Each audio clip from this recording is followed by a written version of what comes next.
ವೀಕ್ಷಕರೇ, ಇಂದಿನ ಈ ವಿಡಿಯೋದಲ್ಲಿ ನಾನು ಫೆಬ್ರವರಿ 2025ರ ತಿಂಗಳ ಮಾಸ ಭವಿಷ್ಯದ ಬಗ್ಗೆ ತಿಳಿಸಿಕೊಡಲಿದ್ದೇನೆ. ಈ ವಿಡಿಯೋದಲ್ಲಿ 12 ರಾಶಿಗಳ ಮಾಸ ಭವಿಷ್ಯದ ಬಗ್ಗೆ ತಿಳಿಸಿಕೊಡಲಿದ್ದೇನೆ. ನೀವು ನನ್ನ ಚಾನಲ್ ಅನ್ನು ಸಬ್ಸ್ಕ್ರೈಬ್ ಮಾಡಿಲ್ಲ ಎಂಬುದಾದರೆ ಕೂಡಲೇ ಸಬ್ಸ್ಕ್ರೈಬ್ ಮಾಡಿ ಮತ್ತು ನಿಮ್ಮ ಸ್ನೇಹಿತರಿಗೂ ಶೇರ್ ಮಾಡಿ. ಮೇಷರಾಶಿ. ಮೇಷರಾಶಿಯವರಿಗೆ ಮನೆಯಲ್ಲಿ ಶುಭ ಸಮಾರಂಭಗಳು ನಡೆಯಲಿವೆ ಮತ್ತು ಕುಟುಂಬದಲ್ಲಿ ಸಂತೋಷದ ವಾತಾವರಣವು ಇರಲಿದೆ. ಕೈ ಹಾಕಿದ ಕೆಲಸವೆಲ್ಲವೂ ಸಂಪೂರ್ಣವಾಗೊಂಡು ಲಾಭವನ್ನು ತಂದುಕೊಡುವ ಸಾಧ್ಯತೆ ಅಧಿಕವಾಗಿರುತ್ತದೆ. ಅವಿವಾಹಿತರಿಗೆ ವಿವಾಹ ಯೋಗವು ಕೂಡಿಬರುತ್ತದೆ. ಮೇಷರಾಶಿಯವರಿಗೆ, ಅದರಲ್ಲೂ ಸರ್ಕಾರಿ ಕೆಲಸದಲ್ಲಿರುವವರಿಗೆ ಬಡ್ತಿ ಸಿಗುವ ಸಾಧ್ಯತೆ ಅಧಿಕವಾಗಿರುತ್ತದೆ. ಕೆಲವರು ಕಾನೂನು ವಿಷಯಗಳ ಸಲುವಾಗಿ ಕೋರ್ಟ್ ಮೆಟ್ಟಿಲು ಏರಬಹುದು. ಈ ಸಮಯದಲ್ಲಿ ಅತ್ಯಂತ ತಾಳ್ಮೆಯಿಂದ ವಿಚಾರವಂತರಾಗಿ ವ್ಯವಹಾರಗಳನ್ನು ಮಾಡಿದರೆ ಉತ್ತಮವಾದ ಲಾಭವನ್ನು ಹೊಂದಲಿದ್ದೀರಿ. ಈ ಸಮಯದಲ್ಲಿ ಪುಸ್ತಕ ಪ್ರಕಾಶಕರಿಗೆ, ಮುದ್ರಕರಿಗೆ ಮತ್ತು ಜ್ಯೋತಿಷಿ ಪ್ರಾಧ್ಯಾಪಕರಿಗೆ ಈ ತಿಂಗಳು ಲಾಭದಾಯಕವಾಗಿ ಕಂಡುಬರಲಿದೆ. ಮೇಷರಾಶಿಯವರು ಈ ತಿಂಗಳಿನಲ್ಲಿ ದುರ್ಗಾ ಪೂಜೆ ಮಾಡುವುದು, ದುರ್ಗಾ ಸ್ತೋತ್ರ ಪಠನೆ ಮಾಡುವುದರಿಂದ ಒಳ್ಳೆಯ ಫಲಿತಾಂಶವನ್ನು ಪಡೆಯಲಿದ್ದೀರಿ. ವೃಷಭ ರಾಶಿ. ಈ ತಿಂಗಳಿನಲ್ಲಿ ವೃಷಭ ರಾಶಿಯವರಿಗೆ ಪ್ರಯತ್ನಿಸಿದ 10 ಕಾರ್ಯಗಳಲ್ಲಿ 8 ಕಾರ್ಯಗಳು ಯಶಸ್ಸುಗೊಳ್ಳುತ್ತವೆ. ಅದರಲ್ಲೂ ಸರ್ಕಾರಿ ಕೆಲಸದಲ್ಲಿರುವವರು, ರಾಜಕೀಯ ವ್ಯವಹಾರದಲ್ಲಿರುವವರಿಗೆ ಒಳ್ಳೆಯ ಆದಾಯವನ್ನು ತಂದುಕೊಡುವ ಮಾಸ ಇದಾಗಿರುತ್ತದೆ. ಈ ತಿಂಗಳಿನಲ್ಲಿ ಬಂಧು ಮಿತ್ರರನ್ನು ಭೇಟಿಯಾಗುವ ಅಥವಾ ಅವರೊಡನೆ ಸಮಾಲೋಚನೆ ಮಾಡುವಂತಹ ಸಮಯ ನಿಮಗೆ ಸಿಗುತ್ತದೆ. ಉದ್ಯೋಗ ವ್ಯವಹಾರಗಳಲ್ಲಿ ತುಂಬಾ ಎಚ್ಚರಿಕೆಯಿಂದ ಹೆಜ್ಜೆಗಳನ್ನು ಇಡುವುದು ಒಳ್ಳೆಯದು. ಏಕೆಂದರೆ ನಿಮ್ಮ ಸುತ್ತಮುತ್ತಲೂ ಇರುವಂತಹ ವ್ಯಕ್ತಿಗಳಿಂದಲೇ ನಿಮಗೆ ತೊಂದರೆ ಬರಬಹುದು. ಉದಾಹರಣೆಗೆ, ಆಮಿಷಕ್ಕೆ ಒಳಗಾಗುವುದನ್ನು ನೀವು ಕಡಿಮೆ ಮಾಡಿದರೆ ತುಂಬಾ ಒಳ್ಳೆಯದು. ದೂರದ ಪ್ರಯಾಣಗಳು ಅಷ್ಟಾಗಿ ನಿಮಗೆ ಲಾಭವನ್ನು ಕೊಡುವುದಿಲ್ಲ ಮತ್ತು ಫೆಬ್ರವರಿ ತಿಂಗಳ ಮೊದಲ ಭಾಗದಲ್ಲಿ ಉತ್ತಮವಾದಂತಹ ಗೌರವ ಸನ್ಮಾನಗಳನ್ನು ನಿಮಗೆ ಸಿಗುತ್ತವೆ. ದಾಂಪತ್ಯ ಜೀವನವು ಸುಖಕರವಾಗಿರಲಿದೆ. ಕೆಲವು ವೃಷಭ ರಾಶಿಯವರಿಗೆ ಸಂತಾನ ಯೋಗವೂ ಇದ್ದು ಇದರಿಂದ ಮನೆಯಲ್ಲಿ ಸಂತೋಷ ನೆಲೆಸಲಿದೆ. ಸಿನಿಮಾ ನಟರಿಗೆ, ಕಲಾವಿದರಿಗೆ ಈ ತಿಂಗಳು ತುಂಬಾ ಲಾಭದಾಯಕ ತಿಂಗಳಾಗಿ ಕಂಡುಬರುತ್ತದೆ. ಈ ವ್ಯಕ್ತಿಗಳು ಪಂಚಮುಖಿ ಆಂಜನೇಯನ ಪೂಜೆ ಮಾಡುವುದು ಅಥವಾ ಅಷ್ಟೋತ್ತರ ಪಠನೆ ಮಾಡುವುದರಿಂದ ಕೆಲಸದಲ್ಲಿ ಆಗಬಹುದಾದಂತಹ ತೊಂದರೆಗಳಿಂದ ವಿಮುಕ್ತಿ ಪಡೆಯಬಹುದು. ಮಿಥುನ ರಾಶಿ. ಮಿಥುನ ರಾಶಿಯವರಿಗೆ ಈ ತಿಂಗಳಿನಲ್ಲಿ ಅನಿರೀಕ್ಷಿತವಾದಂತಹ ಆಸ್ತಿ ಲಾಭವಾಗಲಿದೆ ಮತ್ತು ದುಂದು ವೆಚ್ಚದ ಬಗ್ಗೆ ಗಮನವಿರಬೇಕು. ನ್ಯಾಯಾಲಯದಿಂದ ಸಣ್ಣ ಪುಟ್ಟ ತೊಂದರೆಗಳನ್ನು ನೀವು ಅನುಭವಿಸಬೇಕಾಗುತ್ತದೆ. ಅದರಲ್ಲೂ ಜಗಳಗಳಿಗೆ ಸಂಬಂಧಪಟ್ಟಂತೆ ನೀವು ಮೌನವಾಗಿದ್ದಷ್ಟು ಒಳ್ಳೆಯದು. ವಾಹನ ಚಾಲನೆ ಮಾಡಬೇಕಾದರೆ ಅತ್ಯಂತ ಎಚ್ಚರಿಕೆಯಿಂದ ವಾಹನ ಚಾಲನೆ ಮಾಡುವುದು. ಮಿಥುನ ರಾಶಿಯವರು ಸಣ್ಣ ಪುಟ್ಟ ತೊಂದರೆಗಳನ್ನು ಕೆಲಸದಲ್ಲಿ ಅನುಭವಿಸಬೇಕಾಗುತ್ತದೆ. ಆದರೆ ಅವರ ಹಿರಿತನ ಮತ್ತು ಅವರ ಅನುಭವವು ಆ ಕೆಲಸದಲ್ಲಿ ಬರಬಹುದಾದಂತಹ ಸಮಸ್ಯೆಗಳಿಂದ ಹೊರತರುತ್ತವೆ. ಈ ತಿಂಗಳಿನಲ್ಲಿ ಕಾನೂನು ಸಂಬಂಧಿತ ವಿಷಯಗಳಿಗೆ ಖರ್ಚನ್ನು ಹೆಚ್ಚು ಮಾಡುತ್ತಾರೆ ಮತ್ತು ಆರೋಗ್ಯದಲ್ಲಿ ಸಣ್ಣ ಪುಟ್ಟ ಏರುಪೇರುಗಳನ್ನು ಮಿಥುನ ರಾಶಿಯವರು ಅನುಭವಿಸಬೇಕಾಗುತ್ತದೆ.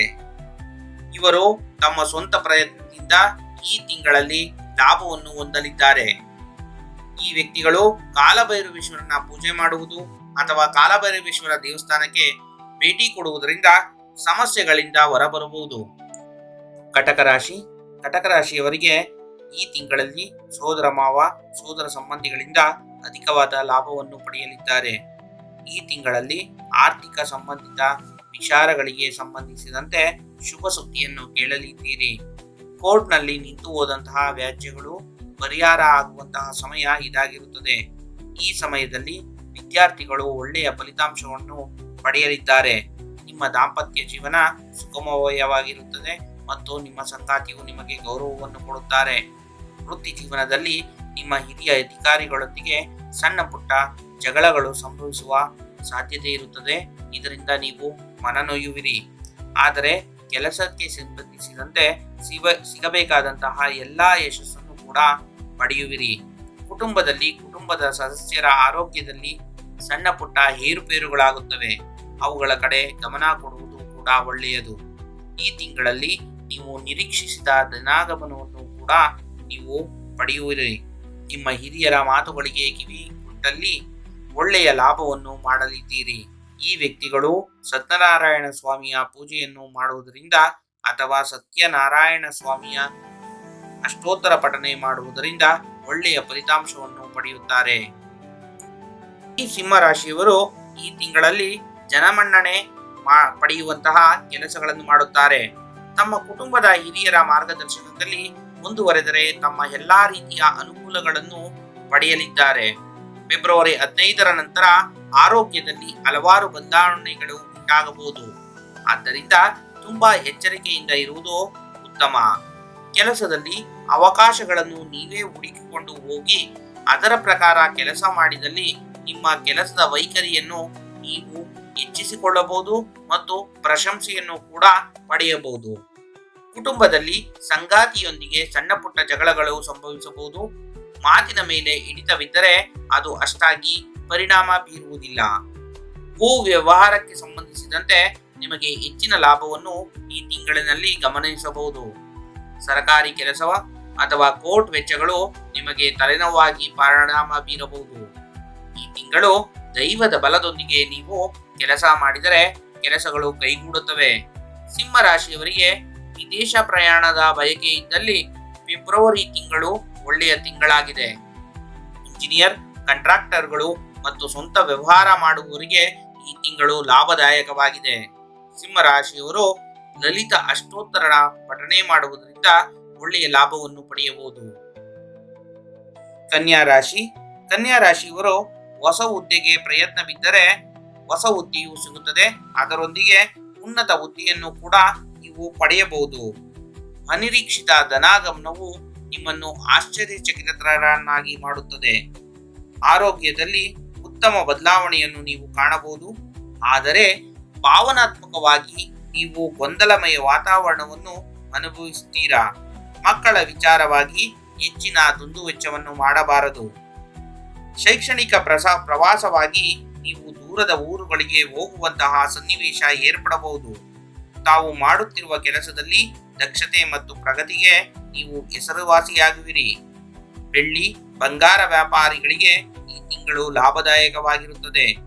ಕನ್ಯಾ ರಾಶಿಯವರು ಲಕ್ಷ್ಮೀನಾರಾಯಣ ಪೂಜೆಯನ್ನು ಮಾಡುವುದು ಅಥವಾ ನಾರಾಯಣ ಅಷ್ಟೋತ್ತರವನ್ನು ಪಠನೆ ಮಾಡುವುದರಿಂದ ಒಳ್ಳೆಯ ಫಲವನ್ನು ಪಡೆಯುತ್ತಾರೆ. ತುಲಾರಾಶಿ. ತುಲಾರಾಶಿಯವರಿಗೆ ಪ್ರಾಪಂಚಿಕ ಚಿಂತೆ ಕಾಡಲು ಪ್ರಾರಂಭಿಸುವುದು. ಎಲ್ಲಾ ಕಡೆಯಿಂದಲೂ ಒಂದಲ್ಲ ಒಂದು ರೀತಿಯ ಸಮಸ್ಯೆಗಳನ್ನು, ಆತಂಕಗಳನ್ನು ಇವರು ಅನುಭವಿಸಬೇಕಾಗುತ್ತದೆ. ಭಾವನಾತ್ಮಕವಾಗಿ ಇವರು ಕೆಲವು ಕಠಿಣ ನಿರ್ಧಾರಗಳನ್ನು ಕೂಡ ತೆಗೆದುಕೊಳ್ಳುವ ಸಮಯ ಇದಾಗಿರುತ್ತದೆ. ಈ ತಿಂಗಳಿನಲ್ಲಿ ತುಲಾರಾಶಿಯವರು ತಾಳ್ಮೆ, ನಿಧಾನಗತಿಯ ವ್ಯವಹಾರ ಮಾಡುವುದರಿಂದ ಒಳ್ಳೆಯ ಫಲಿತಾಂಶವನ್ನು ಪಡೆಯಲಿದ್ದಾರೆ. ಆದರೆ ಅತಿಯಾದ ಸ್ವಾಭಿಮಾನದಿಂದ ಮಾಡಿದಂತಹ ಕೆಲಸಗಳು ಸ್ವಲ್ಪ ತೊಂದರೆಯನ್ನು ಕೊಡುತ್ತವೆ.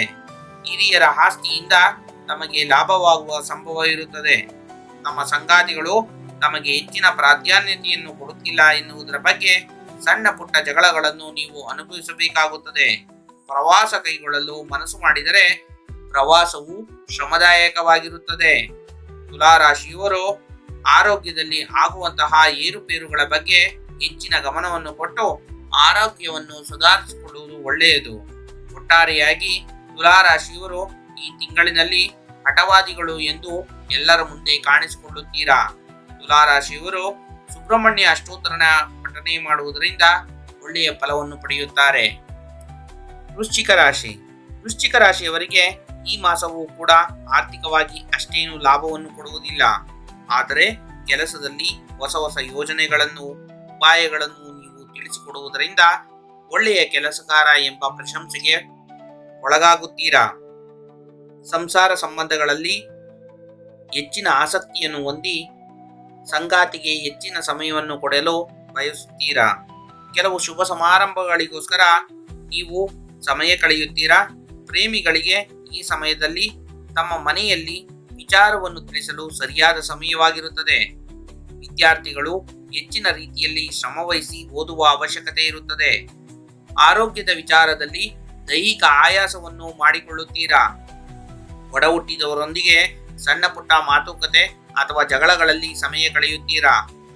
ಭೂ ಸಂಬಂಧಿತ ವ್ಯವಹಾರಗಳಲ್ಲಿ ತೊಡಗಿದವರಿಗೆ ಈ ಸಮಯವು ಅತ್ಯಂತ ಕಷ್ಟದಾಯಕ ಸಮಯವಾಗಿರುತ್ತದೆ.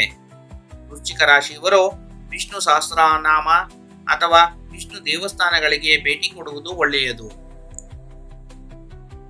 ಧನಸ್ಸು ರಾಶಿ. ಈ ರಾಶಿಯವರು ಫೆಬ್ರವರಿ 15ರ ನಂತರ ಆರೋಗ್ಯದಲ್ಲಿ ಉತ್ತಮ ಬದಲಾವಣೆಯನ್ನು ಪಡೆಯಲಿದ್ದಾರೆ. ಈ ವ್ಯಕ್ತಿಗಳು ತಮ್ಮ ಸುತ್ತಮುತ್ತ ಇರುವ ವ್ಯಕ್ತಿಗಳ ಬಗ್ಗೆ ತಪ್ಪು ಕಲ್ಪನೆಯನ್ನು ಹೊಂದಿದ್ದು ಅದರಿಂದ ಸಣ್ಣ ಪುಟ್ಟ ತೊಂದರೆಗಳನ್ನು ಕೂಡ ಅನುಭವಿಸುತ್ತಾರೆ. ಉದ್ಯೋಗದಲ್ಲಿ ಹೆಚ್ಚಿನ ಜಾಗರೂಕತೆಯನ್ನು ವಹಿಸುವುದು ಒಳ್ಳೆಯದು. ಉದ್ಯೋಗದಲ್ಲಿ ಬಡ್ತಿಯನ್ನು ಕೂಡ ನೀವು ಪಡೆಯುವಂತಹ ಸಂಭವವಿರುತ್ತದೆ. ಆದರೆ ತಮ್ಮ ಹಿರಿಯ ಅಧಿಕಾರಿಗಳೊಂದಿಗೆ ಹೆಚ್ಚಿನ ಮಾತುಕತೆಯಲ್ಲಿ ತೊಡಗುವಿರಿ. ದೇವತಾ ಕಾರ್ಯಗಳಿಗೋಸ್ಕರ ದೂರದ ಊರಿಗೆ ಹೋಗುವ ಸಂಭವ ಏರ್ಪಡುತ್ತದೆ. ನಿಮ್ಮ ಸಂಗಾತಿಯ ಜೊತೆ ನೀವು ಅನ್ಯೋನ್ಯತೆಯಿಂದ ಇದ್ದು ಕುಟುಂಬದಲ್ಲಿ ಸಂತೋಷಕರ ವಾತಾವರಣವಿರುತ್ತದೆ. ನೀವು ಮಾಡುವಂತಹ ಪಾಲುದಾರಿಕೆ ವ್ಯವಹಾರದಲ್ಲಿ ತುಂಬಾ ಎಚ್ಚರಿಕೆಯಿಂದ ವ್ಯವಹರಿಸುವುದು ಉತ್ತಮ. ಅತಿಯಾದ ಮಾತು ನಿಮ್ಮನ್ನು ಕಷ್ಟಕ್ಕೆ ಸಿಕ್ಕಿಸಬಹುದು. ಅದರ ಬಗ್ಗೆ ಎಚ್ಚರದಿಂದ ಇರುವುದು ಒಳ್ಳೆಯದು. ಆರ್ಥಿಕವಾಗಿ ಸಣ್ಣ ಪುಟ್ಟ ಲಾಭಗಳನ್ನು ನೀವು ನೋಡುತ್ತೀರಾ. ಧನಸ್ಸು ರಾಶಿಯವರು ದತ್ತಾತ್ರೇಯ ಮಂತ್ರವನ್ನು ಪಠಣೆ ಮಾಡುವುದು ಅಥವಾ ದತ್ತಾತ್ರೇಯ ಸ್ವಾಮಿಯ ದೇವಸ್ಥಾನಗಳಿಗೆ ಹೋಗಿ ಬರುವುದರಿಂದ ಒಳ್ಳೆಯ ಲಾಭವನ್ನು ಪಡೆಯುತ್ತೀರಾ. ಮಕರ ರಾಶಿ. ಮಕರ ರಾಶಿಯವರಿಗೆ ಮಾಡುವಂತಹ ಕೆಲಸದಲ್ಲಿ ಅಥವಾ ತಾವು ಇರುವಂತಹ ಪ್ರದೇಶದಲ್ಲಿ ತಮ್ಮ ಅಧಿಕಾರ ವ್ಯಾಪ್ತಿ ಅಥವಾ ಪ್ರಭಾವ ಹೆಚ್ಚಾಗುತ್ತದೆ. ಸಮಾಜದಲ್ಲಿ ಸನ್ಮಾನ ಗೌರವಗಳು ಅವರನ್ನು ಹುಡುಕಿಕೊಂಡು ಬರುವಂತಹ ಸನ್ನಿವೇಶಗಳು ನಡೆಯುತ್ತವೆ. ಆರ್ಥಿಕವಾಗಿ ಮಕರ ರಾಶಿಯವರ ಸ್ಥಿತಿ ಉತ್ತಮವಾಗಲಿದೆ. ಅದರಲ್ಲೂ ಆಸ್ತಿ ಮಾಡುವ ವಿಚಾರದಲ್ಲಿ ಉತ್ತಮ ಫಲಿತಾಂಶವನ್ನು ಹೊಂದುತ್ತೀರಿ. ಕೋರ್ಟ್ ಸಂಬಂಧಿತ ಅಥವಾ ಸರ್ಕಾರಿ ಸಂಬಂಧಿತ ವಿಚಾರಗಳು ನಿಮ್ಮ ಪರವಾಗಿ ಮುಂದುವರಿಯಲಿದ್ದಾವೆ. ನಿಮ್ಮ ಮಾತುಗಳ ಬಗ್ಗೆ ನೀವು ಎಚ್ಚರಿಕೆಯಿಂದ ಇರುವುದು ಉತ್ತಮ. ಇದರಿಂದ ಸ್ವಲ್ಪ ತೊಂದರೆಗಳನ್ನು ನೀವು ಅನುಭವಿಸಬೇಕಾಗುತ್ತದೆ. ನಿಮ್ಮ ದಾಂಪತ್ಯ ಜೀವನವು ಉತ್ತಮವಾಗಿದ್ದು ಕುಟುಂಬದಲ್ಲಿ ಮೊದಲಿದ್ದ ಕಲಹಗಳು ಕಡಿಮೆಯಾಗಲಿವೆ. ವಿದ್ಯಾರ್ಥಿಗಳು ಶ್ರಮಪಟ್ಟು ಓದಿದಲ್ಲಿ ಉತ್ತಮವಾದಂತಹ ಫಲಿತಾಂಶವನ್ನು ಪಡೆಯಲಿದ್ದಾರೆ. ಶೈಕ್ಷಣಿಕ ಪ್ರಗತಿಯನ್ನು ಕೂಡ ಅವರು ಕಾಣಲಿದ್ದಾರೆ. ಎಚ್ಚರಿಕೆಯಿಂದ ಮಿತ್ರರೊಡನೆ ವ್ಯವಹಾರ ಮಾಡುವುದು ಒಳ್ಳೆಯದು. ರಾಜಕಾರಣಿಗಳು ಮತ್ತು ಸರ್ಕಾರಿ ನೌಕರರಿಗೆ ಇದು ಉತ್ತಮವಾದಂತಹ ತಿಂಗಳಲ್ಲ. ಸಮಯಕ್ಕೆ ಸರಿಯಾಗಿ ಆಹಾರ ಸೇವನೆ ಮಾಡುವುದರಿಂದ ನಿಮ್ಮ ಆರೋಗ್ಯವನ್ನು ನಿಮ್ಮ ಹತೋಟಿಯಲ್ಲಿಟ್ಟುಕೊಳ್ಳಬಹುದು. ಈ ವ್ಯಕ್ತಿಗಳು ಪಂಚಮುಖಿ ಆಂಜನೇಯನ ಪೂಜೆ ಮಾಡುವುದು ಅಥವಾ ಆಂಜನೇಯನ ಅಷ್ಟೋತ್ತರ ಪಠನೆ ಮಾಡುವುದರಿಂದ ಒಳ್ಳೆಯ ಲಾಭವನ್ನು ಪಡೆಯಲಿದ್ದಾರೆ. ಕುಂಭರಾಶಿ. ಕುಂಭರಾಶಿಯವರು ಈ ತಿಂಗಳಲ್ಲಿ ಆರೋಗ್ಯದ ಬಗ್ಗೆ ಹೆಚ್ಚಿನ ಗಮನವನ್ನು ಕೊಡುವುದು ಒಳ್ಳೆಯದು. ಆರೋಗ್ಯದಲ್ಲಿ ಸಣ್ಣ ಪುಟ್ಟ ಏರುಪೇರುಗಳನ್ನು ನೀವು ಅನುಭವಿಸಲಿದ್ದೀರಿ. ಕುಂಭರಾಶಿಯವರಿಗೆ ಫೆಬ್ರವರಿ ತಿಂಗಳ ಮೊದಲ ಭಾಗದಲ್ಲಿ ಹೆಚ್ಚಿನ ಖರ್ಚುಗಳು ಸಂಭವಿಸುತ್ತವೆ. ಆದರೆ ಅದರಿಂದ ಲಾಭವನ್ನು ಕೂಡ ನೀವು ಪಡೆಯಲಿದ್ದೀರಿ. ಫೆಬ್ರವರಿ ತಿಂಗಳಲ್ಲಿ ತಮ್ಮ ಸಂಗಾತಿಯ ಕಡೆಯಿಂದ ಆಸ್ತಿ ಅಥವಾ ಹಣ ಬರುವ ಸಂಭವ ಹೆಚ್ಚಾಗಿರುತ್ತದೆ. ಕುಂಭರಾಶಿಯವರು ಹಲವಾರು ಬಹುಮಾನಗಳನ್ನು ಕೂಡ ಪಡೆಯುತ್ತಾರೆ. ಆಧ್ಯಾತ್ಮಿಕವಾಗಿ ನಿಮ್ಮ ಮನಸ್ಸನ್ನು ದೇವರಲ್ಲಿ ಕೇಂದ್ರೀಕರಿಸಿದಲ್ಲಿ ಮಾನಸಿಕ ನೆಮ್ಮದಿಯನ್ನು ಪಡೆಯಲಿದ್ದೀರಿ. ವಿದ್ಯಾರ್ಥಿಗಳು ಓದಿನಲ್ಲಿ ನಿರಾಸಕ್ತಿಯನ್ನು ಹೊಂದಬಹುದು. ಆದ್ದರಿಂದ ಮುಂಜಾನೆಯ ಸಮಯದಲ್ಲಿ ಬೇಗನೆ ಎದ್ದು ಓದುವುದು ಒಳ್ಳೆಯದು. ಸಿಟ್ಟಿನ ಬಗ್ಗೆ ನಿಯಂತ್ರಣ ಇರಲಿ. ಸಿಟ್ಟಿನಿಂದ ತೊಂದರೆಗಳು ಸಂಭವಿಸುತ್ತವೆ. ಒಡ ಹುಟ್ಟಿದವರೊಡನೆ ಆಸ್ತಿ ಸಂಬಂಧವಾಗಿ ಕಲಹಗಳು ಏರ್ಪಡುತ್ತವೆ. ಕುಂಭರಾಶಿಯವರು ಮಾನಸಿಕವಾಗಿ ಸ್ವಲ್ಪ ನೋವನ್ನು ಈ ತಿಂಗಳಲ್ಲಿ ಅನುಭವಿಸಬೇಕಾಗುತ್ತದೆ. ಸರ್ಕಾರಿ ನೌಕರರಿಗೆ ಮತ್ತು ರಾಜಕಾರಣಿಗಳಿಗೆ ಈ ತಿಂಗಳು ಮಧ್ಯಮ ಫಲವನ್ನು ಕೊಡುತ್ತದೆ. ಕುಂಭರಾಶಿಯವರು ಹನುಮಾನ್ ಚಾಲಿಸಾ ಪಠನೆ ಮಾಡುವುದು ಒಳ್ಳೆಯದು. ಮೀನರಾಶಿ. ಮೀನರಾಶಿಯ ಅವಿವಾಹಿತರಿಗೆ ವಿವಾಹ ಸಂಬಂಧಿತ ವಿಷಯದಲ್ಲಿ ಮುನ್ನಡೆಯನ್ನು ಕಾಣಬಹುದು. ಮನೆಯಲ್ಲಿ ಶುಭ ಸಮಾರಂಭಗಳ ನಡೆಯುವುದರಿಂದ ಸಂತೋಷ ವಾತಾವರಣ ನಿರ್ಮಾಣವಾಗುತ್ತದೆ. ಆರ್ಥಿಕವಾಗಿ ಮಧ್ಯಮ ಲಾಭವನ್ನು ಈ ತಿಂಗಳು ಮೀನರಾಶಿಯವರು ಪಡೆಯುತ್ತಾರೆ. ಆದರೆ ಪಾಲುಗಾರಿಕೆ ವ್ಯವಹಾರದಲ್ಲಿ ಎಚ್ಚರಿಕೆಯ ಹೆಜ್ಜೆಗಳನ್ನು ಇಟ್ಟರೆ ಮಾತ್ರ ಇವರಿಗೆ ಮುಂದಿನ ದಿನಗಳು ನೆಮ್ಮದಿಯಿಂದ ಇರುತ್ತವೆ. ಇಲ್ಲವಾದರೆ ಕಷ್ಟವನ್ನು ಅನುಭವಿಸಬೇಕಾಗುತ್ತದೆ. ಕೆಲ ಮೀನರಾಶಿಯ ಉದ್ಯೋಗಿಗಳಿಗೆ ಬಡ್ತಿಯನ್ನು ಕೂಡ ಪಡೆಯುವ ಅವಕಾಶ ಬರುತ್ತದೆ. ಮೀನರಾಶಿಯ ಜನರು ಆಸ್ತಿ ಮಾಡುವ ವಿಚಾರದಲ್ಲಿ ಮನಸ್ಸು ಮಾಡುತ್ತೀರಾ, ಕೆಲವರು ಆಸ್ತಿಯನ್ನು ಕೊಂಡುಕೊಳ್ಳುತ್ತೀರಾ ಕೂಡ. ಹೊಸ ಮನೆ ಮತ್ತು ಹೊಸ ವಾಹನ ಖರೀದಿ ಮಾಡುವ ಸಮಯ ಇದಾಗಿರುತ್ತದೆ. ಮೀನರಾಶಿಯವರು ಅಜೀರ್ಣ ಸಂಬಂಧಿತ ಆರೋಗ್ಯದ ವಿಚಾರಗಳಲ್ಲಿ ತೊಂದರೆಯನ್ನು ಅನುಭವಿಸಲಿದ್ದಾರೆ. ತಾಯಿಯ ಆರೋಗ್ಯದ ಕಡೆ ಹೆಚ್ಚಿನ ಗಮನವನ್ನು ಕೊಡುವುದು ಕೂಡ ಒಳ್ಳೆಯದು. ವಿದ್ಯಾರ್ಥಿಗಳು ವಿದ್ಯಾರ್ಜನೆಯ ಕಡೆ ಗಮನ ಕೊಡುವುದರಿಂದ ಒಳ್ಳೆಯ ಫಲಿತಾಂಶವನ್ನು ಪಡೆಯುತ್ತಾರೆ. ಮೀನರಾಶಿಯವರು ಗೌರವ ಸನ್ಮಾನಗಳಿಗೋಸ್ಕರ ಹೆಚ್ಚಿನ ಶ್ರಮವನ್ನು ಪಡುತ್ತಾರೆ. ಮೀನರಾಶಿಯವರು ದುರ್ಗಾಷ್ಟೋತ್ತರ ಪಠನೆ ಮಾಡುವುದರಿಂದ ಒಳ್ಳೆಯ ಫಲಿತಾಂಶವನ್ನು ಪಡೆಯುತ್ತಾರೆ.